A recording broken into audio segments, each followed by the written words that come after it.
राम राम शेतकरी बंधूंनो, मी कराळे डीआर आहे. आपलं कराळे 999 चॅनल मध्ये आपणा सर्वांचं स्वागत आहे. आज 20 मार्च आणि आज सर्वदूर आपल्याकडे ढगाळ वातावरण निर्माण झालेलं आहे. या ढगाळ वातावरणामुळे काही ठिकाणी संध्याकाळी 6 ते 7 च्या नंतर पावसाची शक्यता आहे आणि हा पाऊस कुठे पडणार आहे ते मी तुम्हाला काही वेळातच सांगणार आहे. तेव्हा शेतकरी बंधूंनो, आज जरी ढगाळ वातावरण सर्वदूर जरी असलं तर हा पाऊस सर्व ठिकाणी पडणार नाही, त्यामुळे काळजी करण्याचं काही कारण नाही. आजचा हा जो पाऊस आहे नांदेड जिल्ह्यामध्ये हा सर्वदूर हा पाऊस पडणार आहे. त्यामध्ये नांदेडचा जो काही भाग आहे, जसे की नांदेड आहे, मुखेड आहे, उदगीर आहे त्याच्या बाजूला, किंवा तुमचं नरशी, त्याच पलीकडे हिमायतनगर, या भागामध्ये हा पाऊस संध्याकाळी 8 ते 9 या दरम्यान पडणार आहे. तसाच हा पाऊस पुसद वगैरे करत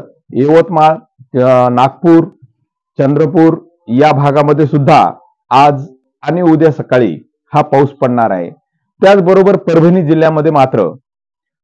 जिल्ह्यामध्ये आवर्जून शेतकऱ्यांनी लक्ष द्यावे, कारण परभणी जिल्ह्यामध्ये वसमत, गंगाखेड, पूर्णा, सोनपेठ, मानवत हा जो काही भाग आहे, या भागामध्ये संध्याकाळी 8:30 ते 9 च्या दरम्यान पावसाला सुरुवात होईल.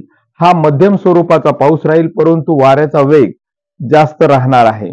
तसंच आज आणि उद्या 2 दिवस हा पाऊस भाग बदलत, जसं की नांदेड असेल, हिमायतनगर असेल, पुसद असेल, यवतमाळ असेल, गडचिरोली असेल, चंद्रपूर असेल, या भागामध्ये पडणार आहे. तेव्हा शेतकरी बंधूंनो, बाकी इतर ठिकाणी मात्र जालना, संभाजीनगर, जसे लातूर, हिंगोली या जिल्ह्यातील शेतकऱ्यांना काळजी करण्याची आवश्यकता नाही. तसंच विदर्भामधला जो काही भाग असेल, वाशिम, मेहकर, बुलढाणा या क्षेत्रातल्या शेतकऱ्यांना सुद्धा काळजी करण्याची काही आवश्यकता नाही, कारण बहुतांश शेतकऱ्यांचं कांदा पीक सुद्धा काढण्यास आलेलं आहे व गहू, हरभरा सुद्धा काढणीस तयार आहे. तेव्हा शेतकरी बंधूंनो, फक्त नांदेड आणि परभणी जिल्ह्यामध्ये जे काही भाग सांगितलेले आहेत त्याच भागामध्ये हा पाऊस होणार आहे.